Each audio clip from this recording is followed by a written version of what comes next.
Ladies and gentlemen, welcome back to another episode of the Let's Keep It a Buck podcast, the only podcast in which we do things differently every single time. I think this is the last part. It's the last one, right? One left. One left. This is the one. There's not one left. This is it. Now I really don't know what they're talking about. I got the max. I don't know what the fuck they're talking about now. Now I'm confused. No trade too. Yeah, we gave Sage a no trade. Please let us know if that is too much. Yeah. Hey, I don't care what y'all comment. I got the max. I gotta say he signed it. I can't do nothing about it. I got the guys here with me. SOLZ, how you doing today? Doing good, doing great, man. Streak continues. I think I'm on day 16. Good, man. Good. I'd like to pound my chest right now, but I did do chest today, so I'm cooked. I'm cooked. Kevin Gates. Yeah, no. I finally figured out what y'all were doing that day. Yeah, that's just funny. I was like, what the fuck are they doing now? That's just hilarious. That's just hilarious. Hey. And it's, the rodeo one. Hey. Do you feel like it's becoming addicting? Addicting? Yeah, I feel guilty now when I don't go to the gym. I'm like, damn, I am going to regret this tomorrow if I don't go. So Fucking got him. we get in there, man. We get in there. And I feel like hella refreshed. The shower after. God. You ain't had a crash out nap yet? Oh yeah. Post workout? Okay, early on, but yeah. Shit, they still happen to me. I ain't gonna lie. I'm sorry. Right. Now we got to put 305 on the bar. That's what's coming next. Sage, how you doing today? I'm doing good. Sorry you guys for all the speculation on the last podcast, anything like that, but I'm not gonna lie.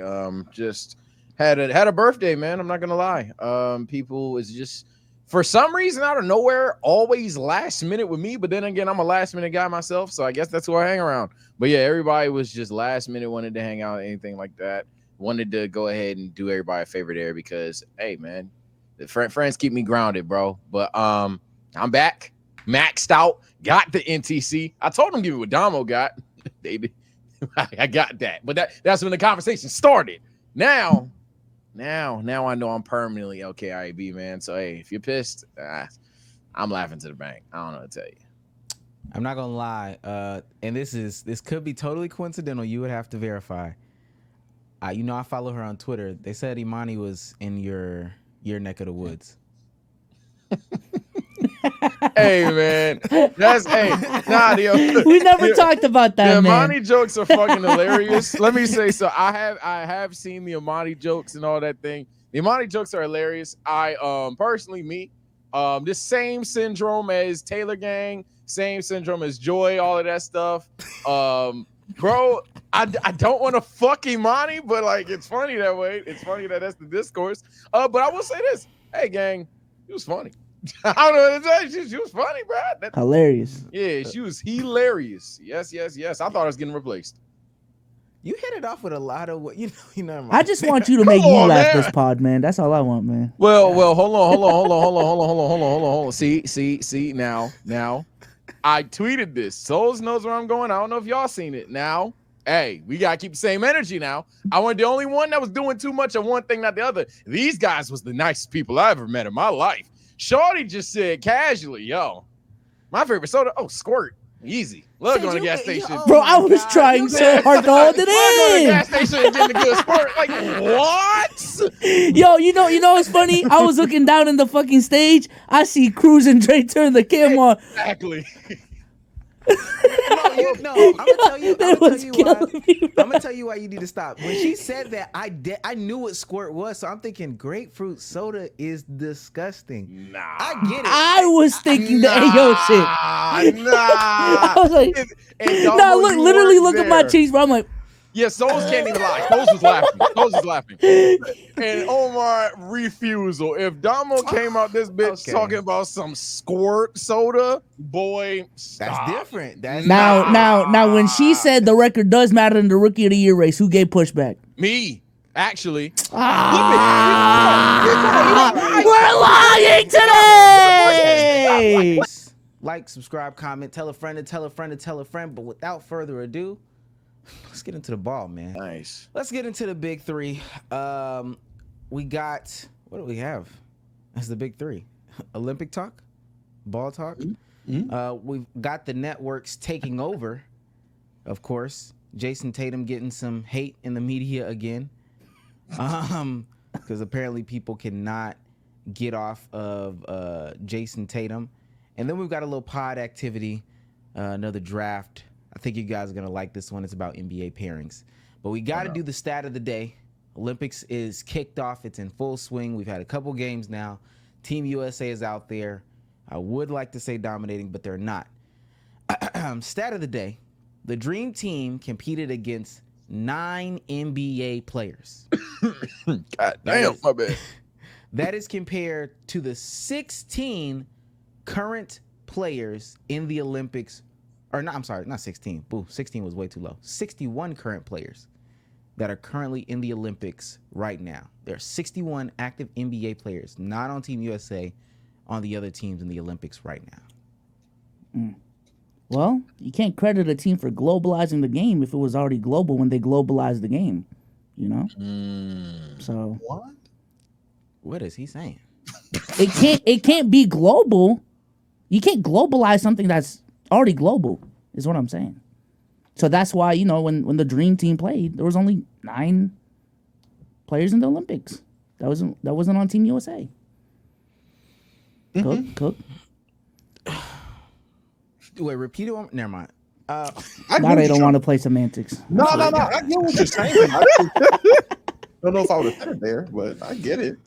On June 28th, about this time, what is that? 29 years ago or something? Oh, it's more than 29, 31 years ago or something like that. The Dream Team took on Cuba. The end score of that game was USA 67 to Cuba 27. Fini of Brazil, both with vast international experience, and in the white uniform, Magic Johnson controls the tip. Here's Larry Bird banking in, goes to the fadeaway. Slobber knocker. Just straight killing these guys. Hey. Yeah, I'm not. This is why we done with the 90s. I think that's the game where they, like, at the end of it, they were like, oh my God, we got to get these autographs. To do that to a bunch of Cubans is diabolical. During the Cold War, too, right? Fidel Castro. Wow. That's what made Castro start hooping. Castro was at home. As soon as they came back from the Olympics, he snapped on everybody. Line them up. Yeah, y'all come on down here. We're going to practice some miking drills. Deadass. They probably ain't been back to the Olympics since. No cap. I ain't got nothing for that, man. We got another hot take, hot ass coming from the WNBA side of things. A reporter on the red carpet of the WNBA All-Star game asked, how many 10-year-olds would it take to beat you in a pickup game? Caitlin Clark said, 10-year-olds. How many 10-year-olds would it take to beat you in a game of pickup? Oh my gosh. Because we saw that video of you swatting some shots. Maybe like 7 of them, honestly. That's a humble answer. Yeah. Only 7? Only 7.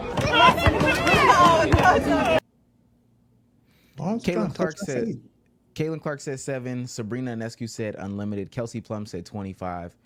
Asia Wilson said 1 million. My question is, how many 10-year-olds, 10 years old, do you think it would take to beat you in a game of pickup? See, I'm an unlucky nigga. And I'm not all that. I'm saying that to say I'm probably gonna go against like a Riley Freeman ass nigga. That's like 3-2 nice versus my like 5'9" ass. So like 2 of them niggas, they got me, bro. 2 of them niggas, yeah. Because I'm not getting crossed up by no kid. They can win the game. I don't give a fuck. 2? They win the game. Yeah, they double trouble ass shit. You know, pass. Because I don't feel like fouling a kid, bro. Like, it's a tie. It's a tie. I guess. I would say, to be realistic, 4 to 5. I feel like at that point, if they know to move the ball, what am I gonna do? Really, I'm just pray these little niggas miss, and then after that, I get swarmed. I'm gonna do elbow. You're gonna get tired. Yeah, man. About a good 4 or 5 of them. At that point, it's too much moving. I'm gonna go 3, right in the middle. Y'all might be tripping. I think 10-year-olds will have like a really, really hard time scoring. No, I would definitely miss realistically, some shots, but if there was like a gun to my head, I mean, I ain't gonna score, but no, we ain't scoring. I'm running around. I don't get tired. Just to spice it up and not have the clip be boring and shit with me saying too. I say like, because I'm still ass. I stay like 7 though, because I'm not gonna get tired. I don't mind running with them little niggas. If Ludwig can beat Jason the Ween, now I know he was teamed up with Hassan, but if Ludwig can beat Jason, I think that means I can comfortably say 11 10-year-olds. Not too much on Jason. Damn. I'm not, no, but the reason why I say this, you got to think about it. Half of the 10-year-olds are going to check out after a while. They don't know how to pass the ball. There's going to be one that thinks that they can do everything. Yeah, and if we just stall them out enough, and I'll be like, oh, you can get on my phone to do TikToks. That's half of them already. You defeat one of them with a Kai clip? Yeah, like, all right, bet. That's half of them. I've been gonna be playing the other half. Give me head top. Yeah, that's how I be check up. Give me Hey, wet mouth. hey, Mouth. Damn, hey, bucket. hey, and one. I'm just afraid they might roll my ankle. No cap. Nah, I ain't scared. What's the current NBA player that you think could beat the most 10-year-olds? Ooh, The most? Embiid. And they're trying. Yeah, I'm about to say it because I was going to try to pick someone who would try. If it's just okay, everyone will try. Ooh, Zion. That might be the answer. If we get 100%, Hey man, wait, that might be the answer. I ain't gonna lie. I don't think we're doing better than that, man. A lot of 10-years to stop Zion. Zion Williamson trying to defeat a 10-year-old in basketball is man. Damn. Yeah, it would definitely take. I would. Giannis would be my only other answer. Only because I think Giannis be throwing elbows, and Giannis a little dirty. Dumbo, don't you got this theory that Giannis is low key what people think Draymond is? He is. He is a dirty player. He's been a dirty player for a while. Yeah. I have to say Jokic or Wemby just to say something different. Probably Wemby. Yeah, you can't do nothing about a 4-foot height difference. Yeah, let me go Wemby. Yeah, actually, I take my back. I can't say Embiid. Embiid gonna be foul baiting out there, man. Give me honest. Foul baiting 10-year-olds is Oh, crazy. waiting the 10-year-old. And he'd do it too. It's part of my game. Like what? No. Rule book.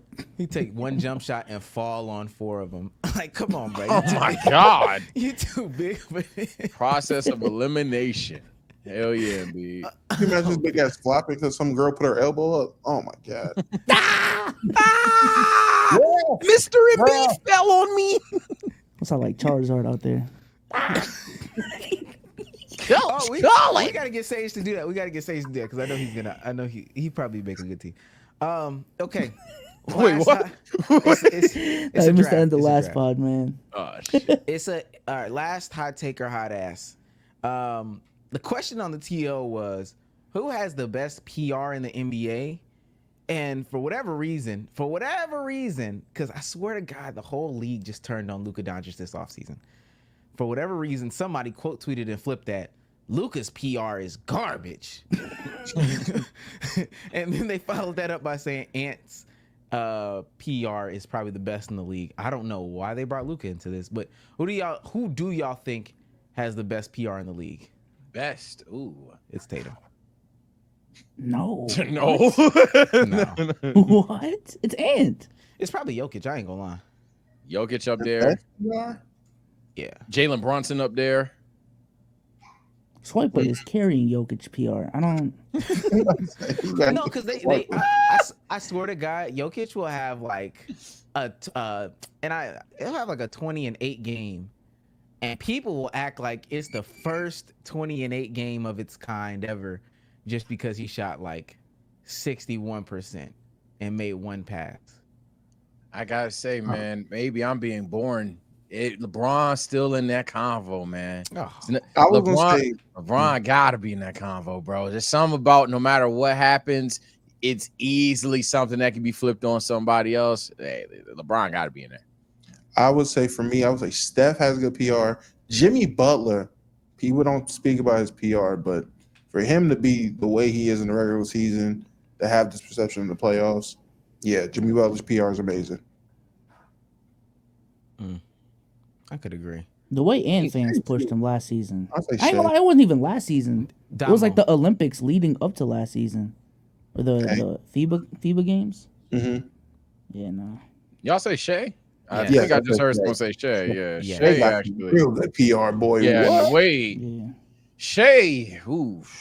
That's Yeah, OVO, Shea. man. Yeah, Shea. Actually, it's Shea. That's the answer. Shea. That's Shea. Shea got OVO marketing behind him. I don't know how that just My God. overnight he became a top 5 player, and That everybody nigga he's known as Aura Man. I don't even know what to do. Like we talked about, me and Bezos recently talked about how NBA nicknames suck nowadays, but like Aura Man, that's not even his fucking nickname. That's just what people call him. And I know that sounds dumb, but that's what it is. he's who I think Paul he was George- like League Fits MVP too, man. So and he got the drip. God, I know who was on the All NBA, All League Fits first team. I did see that. Oh my God. Oh God, this might be like too local. I'm not gonna lie. Jalen Johnson has generational PR. Okay, I see something today. And you know, you get on these different sides of Twitter, and I'm gonna talk about both of them. Somebody was like, "Here's all the possessions of Jalen Johnson trying to guard Scotty Barnes." Not gonna lie, Jalen Johnson is a cone. Okay, but if you ask Hawks fans, I'm glad we got Ricochet. Him and Jalen Johnson. Jaylen Brown, Jason Tatum, Scotty, Mike, same thing. Me. Jesus. Wow. Who is Jalen Johnson? Scotty Barnes didn't even give, Scotty Barnes really don't got, respectfully, he don't got shake like that. So he was just walking by Jalen Johnson, like, And Beats PR got him an MVP, so might be up there. Hey, the Here Nigga Damn Award heard around the world. Yeah. Y'all know another one that kills me? When you be on these sides of Twitter and they're like, a savant. You can never say that somebody is more basketball intelligent than this guy right here. And then they go on to explain the most basic thing. He screened for Jamal Murray. It wasn't open. So he sets another screen to get Jamal Murray again because the defense was off balance. Who is thinking of those things but Jokic?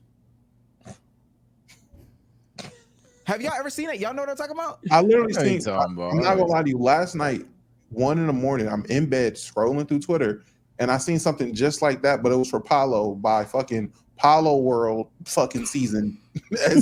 Paulo World season with some picture of Paulo from high school, and it's like by Paulo, 250, 260, 6'10", body of a man. Who else but Paulo can down like this at that size? I'm like, all right, what are we? Nigga, Ben Simmons. Ben Simmons was doing, I seen 15 Ben Simmons passes in a row. Who else but Paulo? Come on, gang. I'm like, all right, I guess. Yo, NBA Twitter names are funny too, man. I ain't gonna lie. They be cracking me up. Dame Dollar-Muse. Oh, shit. The Muse pages are funny. All right, Joel Embiid, because we're talking about PR of these players. Joel Embiid is on a generational podcast run. I feel like we know, and maybe this is Adam Silver telling these people to do this. We know they're about to give us like some wizardry during the season, because a player always goes on like this generational podcast run right before the season, just to either live up to the hype or just kill us with the expectation. All right, so he's been on a couple of player podcasts, just different podcasts recently, and the stuff he's been saying has been crazy. Let me see if we got a clip for us. That's why, like, I'm probably the most hated guy in the league. I don't know why, cause I'm just cool. Like, You're the most hated guy. I don't know what's there to hate about me. Like, It's the injuries. I feel like a lot of people can relate to my story and what I've been through, and I like when the fans, that's why I like. Because he always gives Jason trouble, or he gives me trouble about Jason. Yeah, he's got a super team. You know what I mean? Like, if I had a super team too, I would win too. I mean, I tell him the same thing. Like, well, you got a super team now, coach. If I go 5 for 20, like, we get blown out. You guys don't know. Now, this is in regards to Jason Tatum specifically, and me and Bezos are about to argue. So Drew Hanlen's my dinkle break, chat. I just need y'all to know that. Drew Hanlen. God. Let's get to the 5 to 20 claims, and then I want to see if y'all feel like Joel Embiid has some credibility. I can see Damo's face already. So this past year, Joel had 3 games shooting 36%, going 1 for 2 in those games. In his 8 worst career shooting games, only 1 game shooting above 30%. The Sixers are 3 for 5. Now, on the opposite side of that, Tatum's 8 worst playoff games, the Celtics were 4 for 4. However, in Jason Tatum's 12 games shooting under 30%, the Celtics are 7 of 5. Is there some credibility to this? There is some. Go get a dub, though. Yeah. Oh, Yeah. brother. Yeah, where was it when it counted, man? Game 6, 2023. Game 7, 2023. Where was that? Where was it, man? It's just, I mean, he's not lying, but he's just saying what we all know. The Sixers are not building teams that are capable of succeeding without Joel Embiid playing great and being healthy. So, I mean, yeah, he's not lying, but the nigga damn sure complaining. But I'm not even on that. Nigga, your story is not relatable for a lot of niggas. I don't know why you're lying. Like, oh, I just got plucked out of my home country at 15, moved across the world to play Gained this game. 200 pounds of muscle. Yeah, grew 8 more inches, and now I get this D1 offer when I've never played this sport before. Nigga, that is not a normal experience. You my player ass, nigga. What? What? He was the 6'7", 13-year-old playing soccer, and he thinks that that's supposed to be relatable. Little Ball Mute, hey, you want to go to America? Hey, damn, this is everybody's story start, right? No, it's not. He looked at him. This is how it starts, huh? Yeah. This is where everything starts. With the 2K insider and shit. Oh my god. I do want to. It might be a fight. It might be a fight. I do want to say though, he is 100% right, and I let B-So slide on this, because the ring was fresh. He is 100% right about the Celtics being a super team. Okay. I just. What do you want me to do with that? I was trying to let it slide, but you were totally wrong. This early, well, after y'all won the finals, after the Celtics won the finals, saying, "Oh, well, it's not. I can't call it a super team because this goalpost move and that goalpost move. That they're beatable. That goalpost move. Yeah, that was some crazy. And that I've maintained the whole season, by the way. But I moved the goalpost. Now it has to be at the beginning of the season when they were beatable, not at this point in time. And then for I said it the whole season. How was that moving the goalpost? And then for these years, these teams are super teams because I didn't think these were beatable teams. Like these look come on, bruh. You changing the narrative year by year. You changing the goalpost year by year. You lied. No, I'm not. I've maintained the same take for like the last 3 to 4 years. Do you think that it makes your ring more valuable if you don't call it what it is? Like if you downplay your team? No, I genuinely believe we are in the parity era where for the last 6 years we've had a completely different champion every single year. Their path to the finals was injury riddled, and they never faced a dominant big, which is our biggest weakness. You got to have a dominant big now to be a super team? I'm about to say, I didn't say that. Can I ask this, SOLZ, over the last 6 years, has there been any super teams in the NBA in your opinion? Last 6 years? The last 6 years. They didn't work out, but the 2021 Nets. That was the only one. Okay. The last 6 years, I mean, the 2019 Warriors are still in there, so like the KD Warriors. Mm-hmm. And you thought the 2021 they were unbeatable? The Nets? With James Harden? No defense and old James Harden injury. James Harden. Okay. We're talking about the Nets that we knew had huge flaws, weaknesses. Like you talking about before people even thought like Nick Claxton was somebody. Like what? Yes, the Nets. You thought the Nets were unbeatable? Did you remember how they were playing? Yeah, no. Score 120 ago. See, this is what I'm talking about. B-Souls, is it at the beginning of the season or the beginning of the playoffs? Because if we're talking about at the beginning of the season, how they were playing shouldn't even be a factor, or when they came together, I should say. It shouldn't be a factor, right? Omar, I said in the beginning and at the end of the season that the Celtics were beatable. So I didn't move the goalpost. It stayed right there. It stayed right there. I didn't change the logic. I maintained the logic. When do you evaluate beatability? Probably during like going into the playoffs. Okay, so you're telling me going into this year's playoffs, you thought that the Celtics were beatable. Yes, the Nuggets. I had the Nuggets. He's a liar. I had the All right, bro. Wait. So if we're gonna act like 90% of fans didn't have the Nuggets winning the championship over the Celtics, are we? A majority, maybe not 90% is an exaggeration, but a majority of fans did not think the Nuggets were gonna win a championship. We are legitimately revising history on this podcast right now. So then, in the same breath, you think for that Nets team, you thought nobody thought that anybody could beat that Nets team going into the playoffs. Yes. All right. Okay. All right. Okay.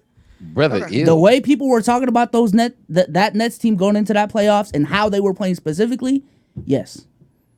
Brother, ew. I think that's cap. I don't know. I don't like that.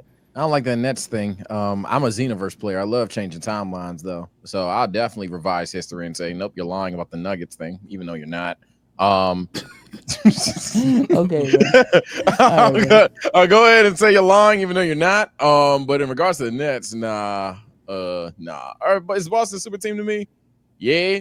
You'd be a super team for this era's definition of the parody era, of the new era standards for what a super team should be. I think you guys fit all mean for what that would be. The only way that you guys don't is, I guess, a hypothetical super duper team.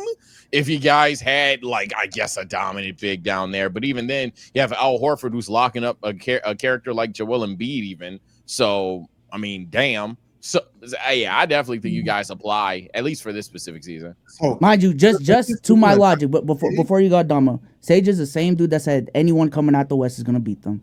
And also, even if it's not just Sage, throughout the whole playoffs, a lot of people believe that anyone coming out the West was going to beat the Celtics because they didn't meet anyone real up until the finals. Am I right or am I wrong? No, we're lying. No. Okay, we're lying. Hey chat, we're lying, bro. We're lying today, bro. We're lying. We're fucking lying, bro. We're lying. Yes. Hey, this is the crash out y'all wanted. We're lying today. I feel it. I personally don't think we're lying.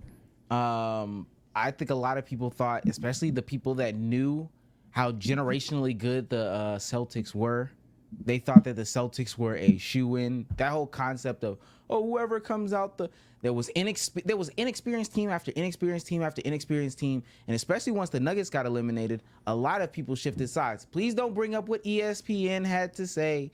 They got to sell. I really don't care about that. A lot of people thought that this generational team was clear-cut favorites to win the championship. I'm being so honest with you. And then also with that same conversation, that same logic, if you're talking about the 21 Nets, you're telling me that nobody thought anybody on the West could beat the Nets going into the playoffs? You're telling me that nobody thought the Bucks could beat the Nets going into the playoffs? I find that hard to believe. If we're going to be hyperbolic, yes, somebody probably did believe the Bucks were going to beat them. Do you think that seriously, I know I asked this, and it's supposed to be about Joel Embiid, but my gosh, do you think that it makes this ring, I guess for the people out there in the atmosphere or whatever, do you think that it means more if you keep pushing this narrative that you guys were not a super team? No. Okay. So what's even if we did win as a super team, I'd personally still value it the same. It's the first ring in the Tatum era. Can I just ask? Is Porzingis not a dominant big?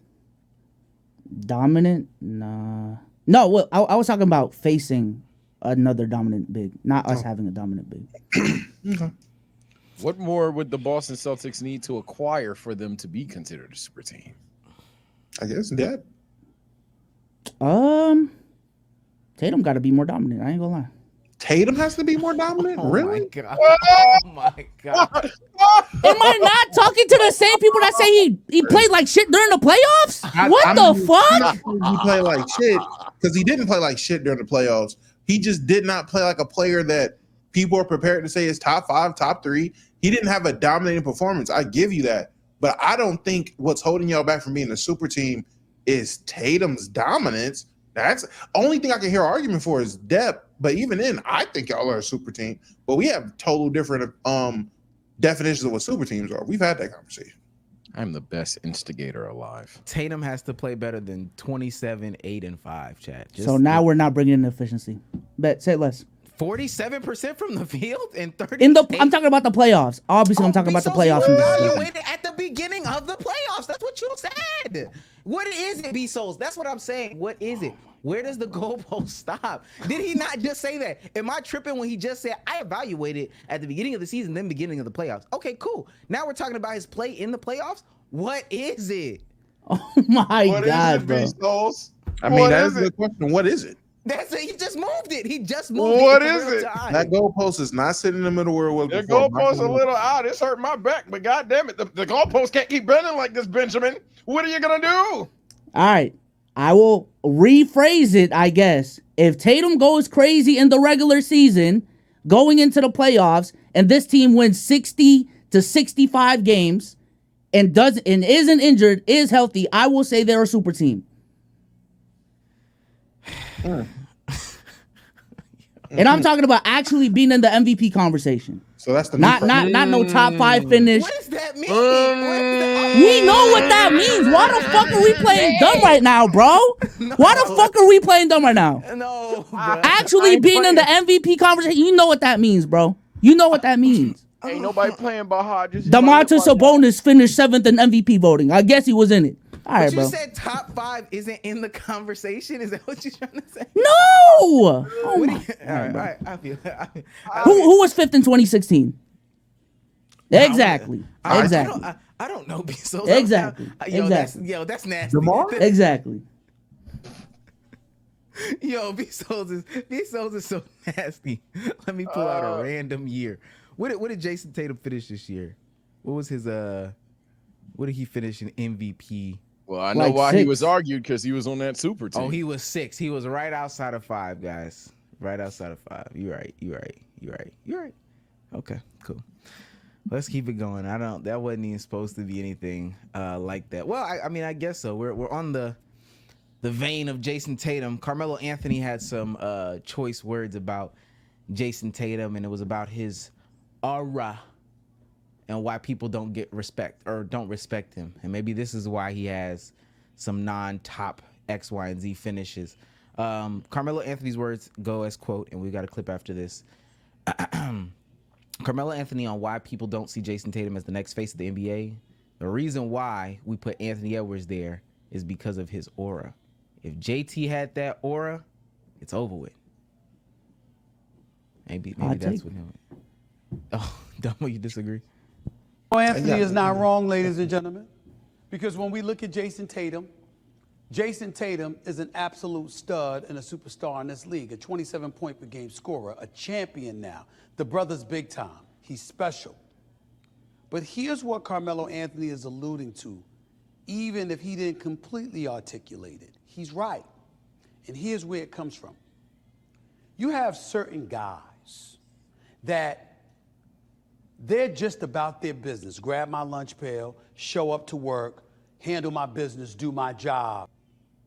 And that's a lot of players.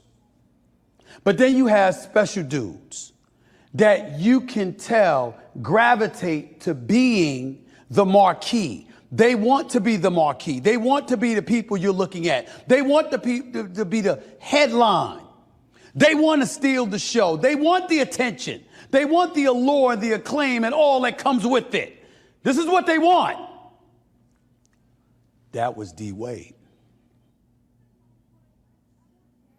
I usually don't agree with Stephen A. Smith. That brother was spitting right there. Hot tool. Feel it. What? Dumbo, why didn't you didn't agree? Why don't you agree? Oh, because I feel like Jason Tatum was going through the early stages of what a lot of guys who take that next step go through, which is the ultra hate phase, where no matter what this nigga does, people are going to hate on him. No matter what you do or what the scenario is, if his name is brought into it, people are going to hate him. It's not the same as if it was Ant, because when Ant was given the opportunity, people loved him. They hated on him or began to troll hate on him, but it wasn't nothing serious. It's nothing damning. It's not continuing now. With Jason Tatum, he's in the early phases like we've seen with Steph in 2015. It is unnecessary amounts of hate. It is even the mention of him makes people start hating. JT has entered that stratosphere. So he's just in the early stages of it. Now what he needs to do is battle through it, battle through the adversity of the hate, continue to win, continue to be dominant, to continue to be great, either of those things over the next 3 years. And if he comes out on the other side with rings, with the MVPs, with respect from players, from busting ass, averaging 30 or whatever the case is, being dominant, you're going to look at Jason Tatum amongst the greatest of all time. I already know it. So Jason Tatum has everything you need. Yeah, I guess it is pretty unfair. I'd call it hate as well, considering that he's not even the best player on his team. So when we're looking at it from a lens, when we're looking at it from a lens that like, yo, Jaylen Brown's right there, but yeah, everybody's talking about Tatum. Yeah, that shit's ridiculous. You don't remember times when people talk about Chris Middleton, CJ McCollum, Anthony Davis, I guess would be the closest thing to it. But yeah, we don't get this shit all the time, bro. It's unfair. I agree with it. I ain't gonna lie. I think he's auralist. I think Tatum isn't as marketable as he needs to be, and also playing for the Celtics does not help. I'm just keeping the whole stack. What? What does that mean? Why? Come on. People don't like the Celtics. People don't like the Celtics. People hate us. People don't like the Celtics. You know it's crazy. It's crazy, and maybe this is just my small market team coming out. People don't like the Celtics, but this is one of the most merch selling franchises in the NBA. People don't like the Celtics, but it's one of the most valued franchises in the NBA. One of the most historic franchises in the NBA that sells out games and all this and the third. Somebody has to like the Celtics for this to occur. Somebody I understand. I'm not being obtuse. I understand what you mean by saying there's a lot of hate, but there is a lot of love for Jason Tatum and the Celtics. That goes for any superstar then. Oh, understandable. You saying it though as if like, this is a squeaky clean guy, man. And people just hate on him. I just because he plays. First of all, it was a second thing I mentioned. And second of all, the first thing I said to remind you was the fact that him individually is not marketable enough. He doesn't got the quotables like Ant. I don't think he's as charismatic as Ant on the court or off the court. He did it. So, yeah, that's my biggest point. On top of that, I feel like a lot of people don't like the Celtics as well. I just asked the boy to make shots. And also that too, the production ain't there too. Can I ask what 15, 16, 17, what are some quotables from Steph? Well, specifically those years. Geez, damn, I don't know, but he has had some quote. Well, yeah, actually, Riley got some quotables. But I do remember like the sleep jump, the zero jump. You know what I'm saying? Yeah. Steph got some, but you said those years. I don't know. I think. Well, let me say this. I think, and this might sound crazy. I do think Steph Curry is auralist. I think the difference is, and listen, this is what I'm saying. I think the difference is his play style carried so much that it was infectious for everybody else. Like he was. He's like a generational player from that perspective, generational person from that perspective, that his play style could carry into the culture. You're right. Curry doesn't have a lot of quotables. He doesn't have a lot of memorable media moments. He's actually very shy. Same thing with Klay. Like that whole Warriors team, besides Draymond Green, is like extremely reserved or whatever the case may be. But because the play style was so generational, it started to infect the culture and, get into everybody's mindsets and stuff like that. I can hear that. I'm not mad at it. I just think that the next couple of years we're going to see where Tatum needs to be, or show that he can be even a little bit of that. And if you believe he can do that or not, I'm not even going to argue that. That's fine. But like I said, I think he's at the beginning stages of where Steph was in 2015, where if you say the name Stephen Curry, unless you love the Warriors or love Steph Curry, niggas is gonna hate. He's in the beginning stages where Anthony Davis was. He ain't no damn Curry. No, Anthony Davis was there was poisoning him to be the best player in the NBA. He had love from the streets. Thank you, Damo, for remembering. Yes, thank you. We were there. Like I was there in 2015 when they ran the polls. Who's going to be the best player in 5 years? And it was Anthony Davis. Like that. On a non-troll timing though, they did that with Tatum for a little bit early in his career. I know it's like we old niggas, but like 2018, 19, 20. Year one, yes, because of the circumstances he was thrown in, but even then he didn't produce on a level where I feel like it was fair to say that outside of crazy high Tatum fans. But again, Tatum was in conversations with Kyle Kuzma being spearheaded by Lowe himself. Well, that's unfair. People were stupid for liking Kyle Kuzma. Not even that. Luka Doncic has outproduced Tatum damn near every year he's been in the NBA since he's been in the NBA. Like literally with Anthony Davis, when Anthony Davis touched down, that nigga touched down with the wind beneath his sails of the streets behind him saying, oh no, this young nigga's next up. With Tatum, you had that year one a little bit because of the Gordon Hayward injury. You had him dunk on LeBron. Niggas like, okay, bet. And then he went and put 16 up. And it was like, okay, whoa, slow down a little bit. He ain't there yet. If that's how that went, but I agree with you more than I disagree. So I'm gonna stop yapping. I think that Tatum didn't, and again, it's due to circumstances, and we're talking about this. I don't think he would or anybody else would change the situation or circumstances for the world because this is like a problem of having a good team. A lot of times when high picks get on a team like that, they usually, like Damo was saying, put up like massive numbers. And looking back on it from that conversation we had the other day, the Celtics themselves and even Tatum have had like some like years, like, and relative to like where people think he should be. Like it might still be some 25s or whatever, but think about like year 3 Bron, year X, Y, and Z Kobe, year X, Y, and Z AI. And I'm thinking like the guys that were, in the big conversations or whatever. How long did it take Tatum to have one of those types of years? Yeah, year 4. I'm gonna say year 3, year 4. 2020 was 2020 not his first year where you could argue he played somewhat near elite. And I think. Well, my bad. I was just about to say. I think the second half of the bubble season, he started turning up. But I think the first real season, where you could say, all right, the Celtics are building around Tatum, was the year after 2021. So that's his first season was 17, 18.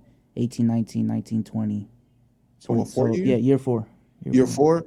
And even to add on to Omar's point, damn the guys that came before him, those all-time greats. Look at the guys that, again, came after him and what they were doing immediately. Year 2, year 3, Trae Young. Year 2, Luka. Year 3, Luka. Yeah.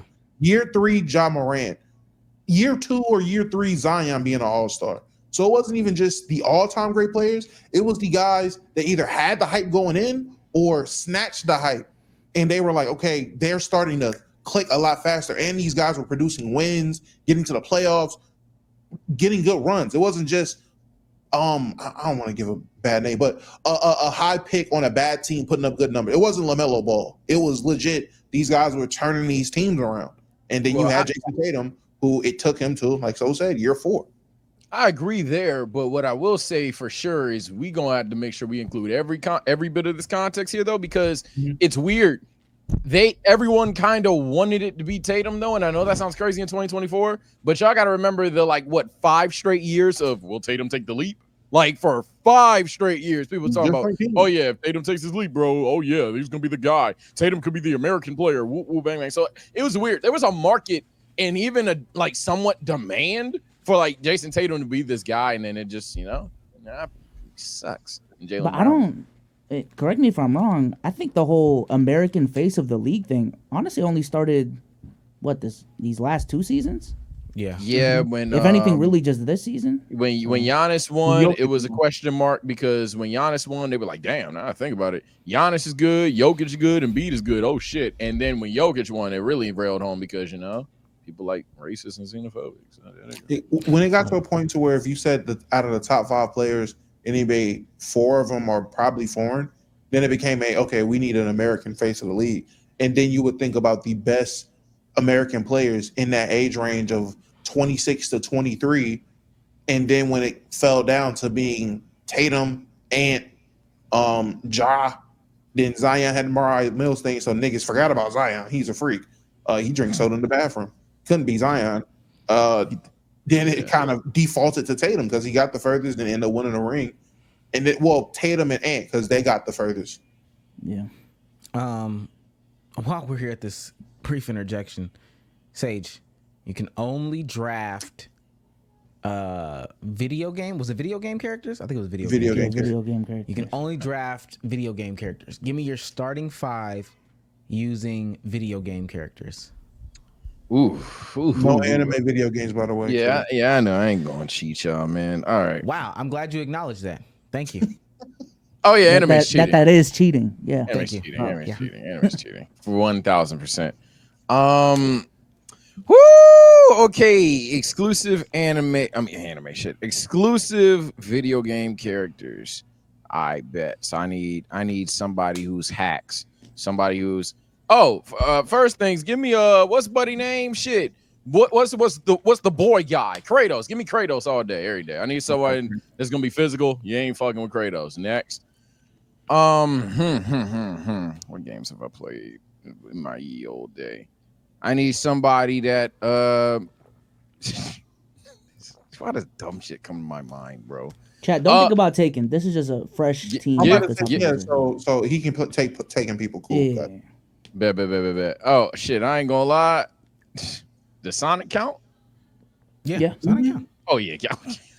Running around at the speed of sound. I gotta take Sonic. Oh my god. While I'm on the Smash roster, hey, give me Kirby. And I know y'all think I'm trolling. Yeah, okay. Interesting. Give me Kirby. Interesting. Give me Kirby. Thank you. Thank you. Oh, brother. Let me see. So we got Kirby, Sonic, Kratos. Saying thank you. Shit, man. I could really be an asshole and get Ash Ketchum and just start throwing Pokeballs. But I ain't gonna do that. Trying to think who else is in that bitch. I could make my WNBA pick and get Samus. Samus ain't a dog like those. Yo, shut the fuck. Get Samus in that motherfucker. Let me get DK. You know what I'm saying? Let me get Donkey Kong in that bitch. And then, you know what? If I got Sonic, man, I gotta get Mario just to keep shit P, man. Let me get Mario, Kirby, Sonic, DK, and my boy Kratos, man, and we fucking y'all up easy. 2 of my guys. I feel it. He got 2 of my guys. Damn. Y'all remember y'all teams? Y'all remember y'all 4 teams? I remember mine. All right, I can come up with an original roster. No. I need Sage to grade our teams. I ain't gonna lie. That's what I want to do. Keep your team. My team is just elite. They'll put it out. They'll put it up and they'll put it out. Don't worry. We'll let the timeline decide. They should do Super Smash basketball. They 100% should. Oh my god. Well, you heard they're trying to bring back they're coming up with a new street ball game, essentially a predecessor to the NBA Street Series. So you know what game I thought? You know what game I thought was fire, but it definitely didn't get that much love. What? NBA is that NBA Court with Carmelo Anthony on the thing? NBA Home Court. Home Court was. What year was that? Not too much, B-Souls. Here you I'm go. asking. Oh my that god. Was late 2000. That was late 2000. Okay. I thought you were going to say the 90s. Insecure ass. My god. That was the last basketball. Damn. It was Home Court was fire. I personally like the double dunk system. I mastered it. That shit was fire. That shit was fire to me and my little cousins. I loved it. I liked it too. Well, if I had to make one sub for my team, one OG pick, since everybody picked somebody, I got a deep cut that the niggas that was able to play games on the computer going to say, since I stole everybody's lineup, 6-man Buttercup all day. For those that was playing that what that bitch called Toon Hoops, for those that was really just in the crib, Buttercup a bucket. I'm letting niggas know now, Buttercup is a fucking dirty bucket. Buttercup all day. Give me Buttercup right now. Yeah, I'm not Buttercup all day. She's not doing nothing with 50 Cent, so I'm not worried about it. All right. Spiral cooking her ass. Def Jam on me.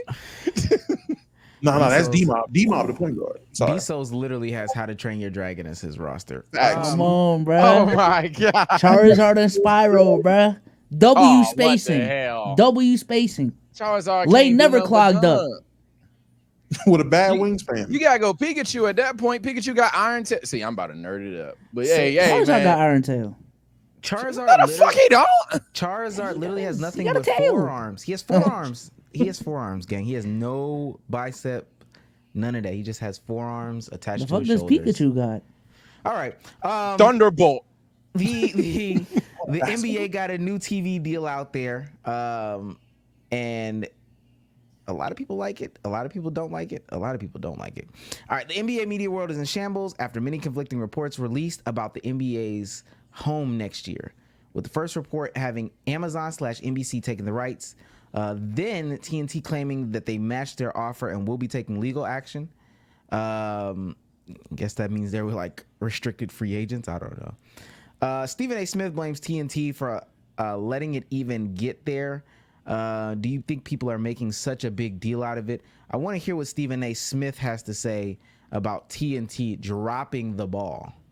That's a pretty big claim. Resistance that they gave in reaching a new deal.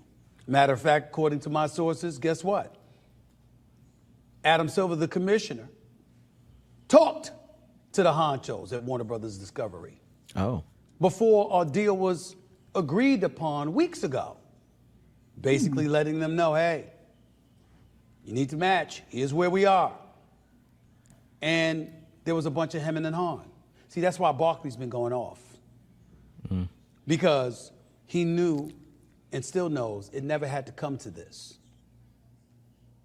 Of it. Let me tell you what you make of it. Number one, anybody who can get their hands on Barkley, Shaq, Kenny Smith, and Ernie Johnson should do it. Even if it's ESPN. Because yes, I cover the NBA. And I think I do a pretty damn good job of covering the NBA. But those brothers are phenomenal. And they're all my brothers. And I root for them every day, all the time. They are a treasure and a tribute to the league itself.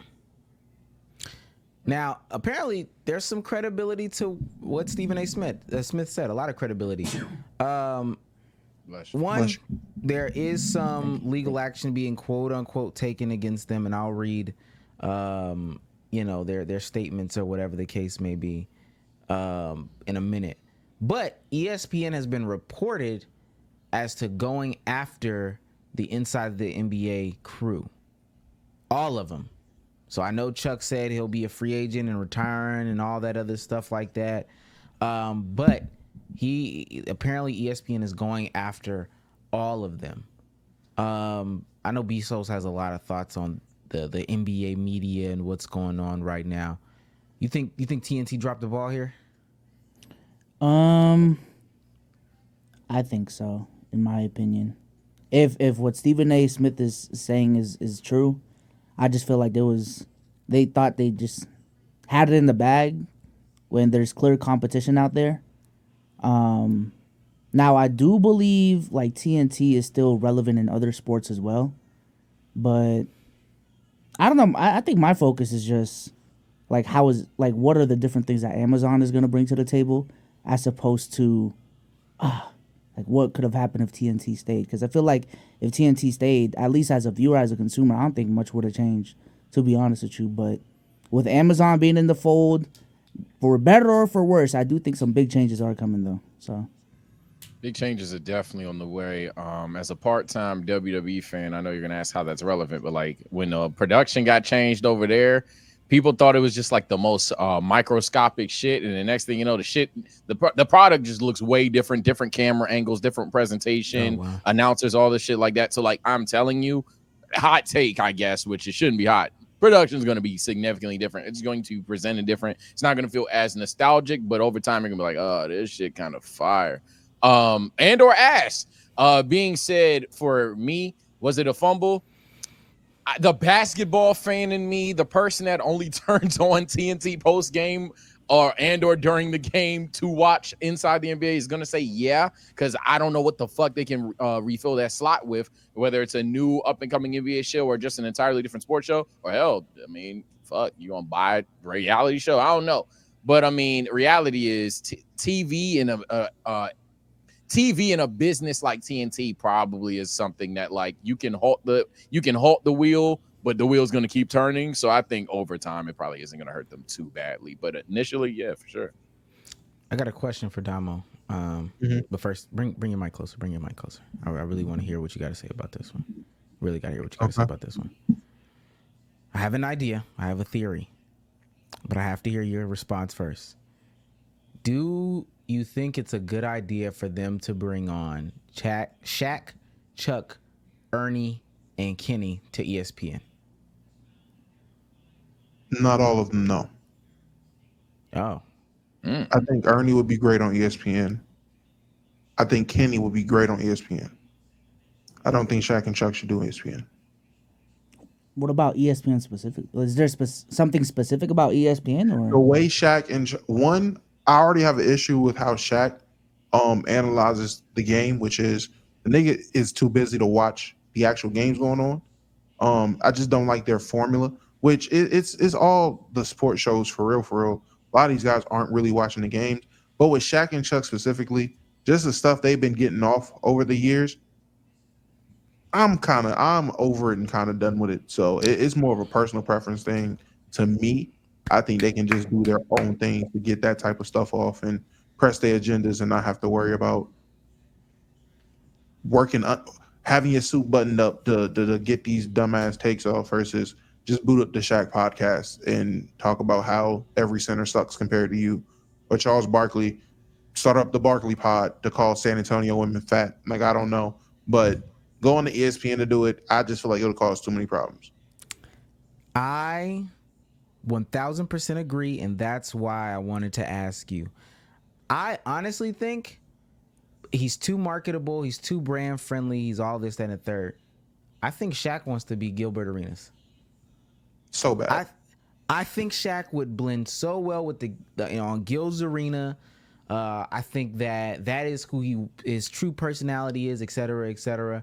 But because of his marketability, brandability, all that, the friendly stuff, it's very toned down. It's different on ESPN.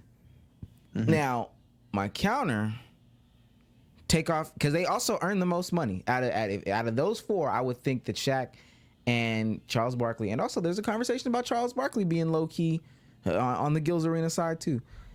Take off them two, they demand the most money.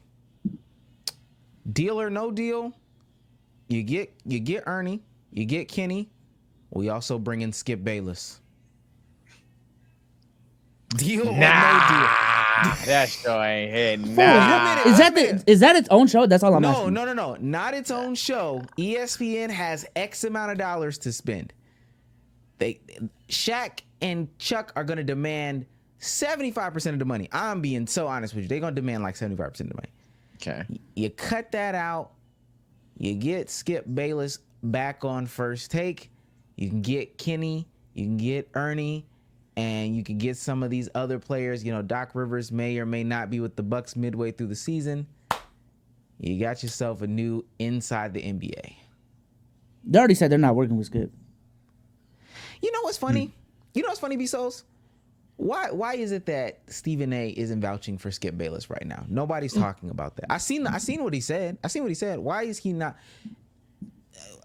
And the reason why I asked that is because he talks so much about how he owes everything to Skip. Actually, him and Shannon talk about that. I think this is interesting. They talk about how much they owe to Skip Bayless. Skip Bayless brought them on TV. Stephen A. will talk about how there was nobody vouching for him. Skip Bayless stuck his neck out there for something that people really, like at the network, didn't think would work, and they revolutionized TV. Same thing with Shannon Sharp. Now when the tables are turned, Skip Bayless is looking homeless, and they won't stick their neck out for him. I think that's a little crazy. I'm not gonna lie. Or maybe they just don't want to work with Skip. Or maybe they lied. I think it's either one of three things. One, exactly what you're getting at, that hey, them niggas don't fuck with Skip no more. Or call him snaky or not, they just don't rock with him. I think it's it could be two, where it's just like what's said don't need to be said, whatever the fuck saying is, where hey, we've said a million times we love him, we're not gonna say it again. But I think it's honestly three. Hey, brother, I love you. I cannot work with you. Shannon just got out of that, and Stephen A., whether you think he got better or worse without Skip, it's up to you. But Stephen A. has had a hell of a career without Skip as well. I think they both realize, yo, the last thing we need to do is just run it back. Yes, it would be great for the fans, but nah. I'm not talking about working with him though. Like Skip should probably have a job. He should at least have a legacy job somewhere. Oh yeah, the fact that he doesn't have a job is shocking.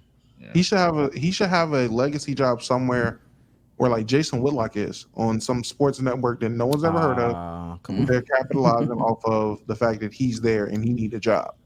Other than that, I mean, I think there's a mystery option 4 that Sage didn't address. Hey man, we can't vouch for you. True. Listen, I've been in the board meetings.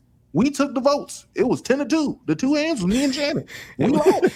Anybody want to skip? Yeah. Oh, matter shit. of fact, they put up both hands. They said, "All right, 10-4. There we go."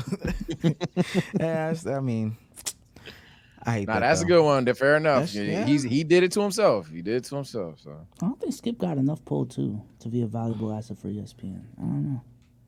I think his numbers right now are not helping his case. That's all. I think Skip could like be a option to pop in every now and then on First Take rather than be like a main star of it. But I think because he's Skip Bayless, that ain't never gonna be a thing. Like we would want to be and or have to be the main star of the show. Okay, so let me say this. Let me say this, and this is why I think ESPN would even want the Inside the NBA TNT group on there.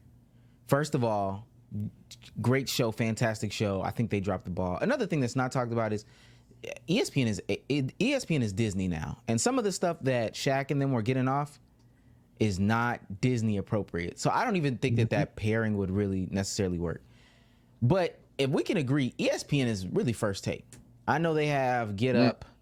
Get Up has not stuck like, remember when Sports Nation was on there, like the show before, like Get Up has not really for real. And then I really don't even know. I don't know if they show PTI. I think they do still show PTI. I think they do still show Around the Horn, maybe, because I think I seen a clip of it the other day. But again, it's just First Take. They have Countdown, which is cool. You telling me Skip Bayless can't go somewhere on here? I'd rather see Skip Bayless than the Inside the NBA crew. That's the way I feel. I ain't gonna lie, you made a hell of an argument. You made a hell of an argument for ESPN to want Inside the NBA though, because by that logic, hey, we need another show so people don't tune out at 12.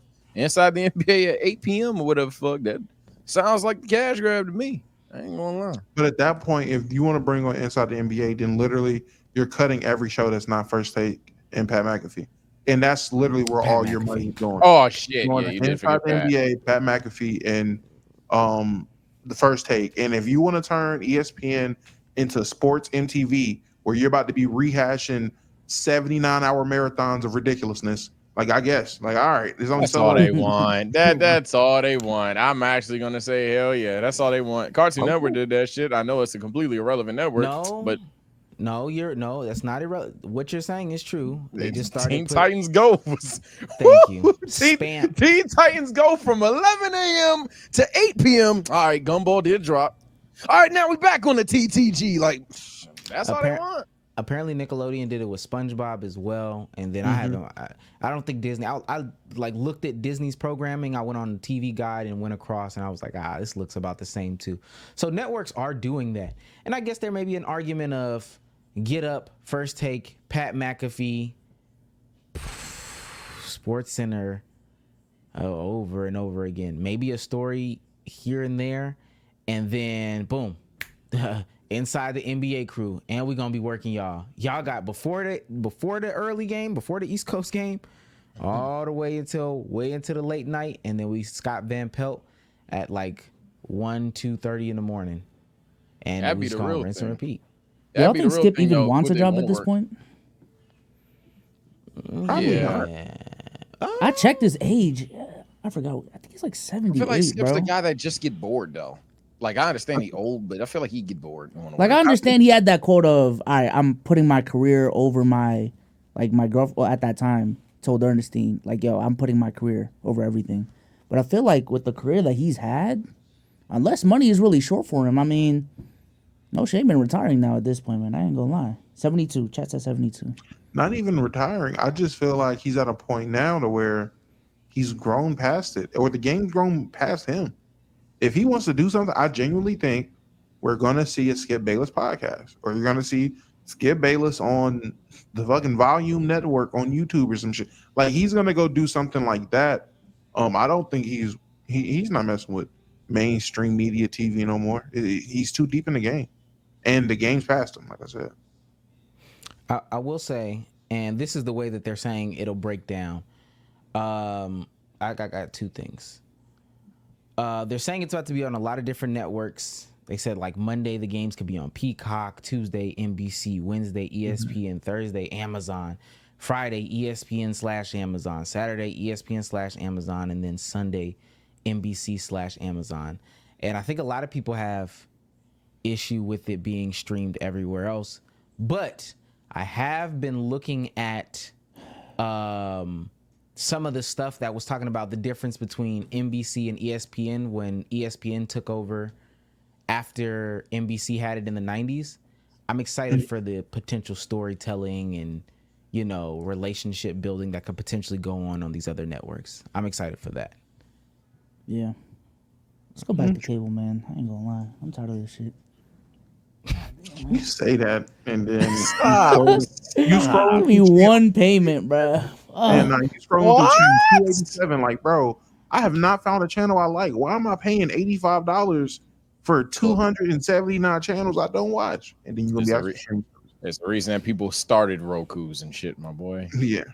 But even right now, like I'm paying for Netflix, and there's a bunch of shows that I don't. Isn't that the same thing? Like, I'm not watching this. I mean, that's always going to be there if you unless you buy something that allows you, unless there's a platform that allows you to buy a specific show, there's always going to be a thing. However, with cable, it was a scary, overwhelming majority of shit that you don't care about. And you were paying way more. That was the biggest issue.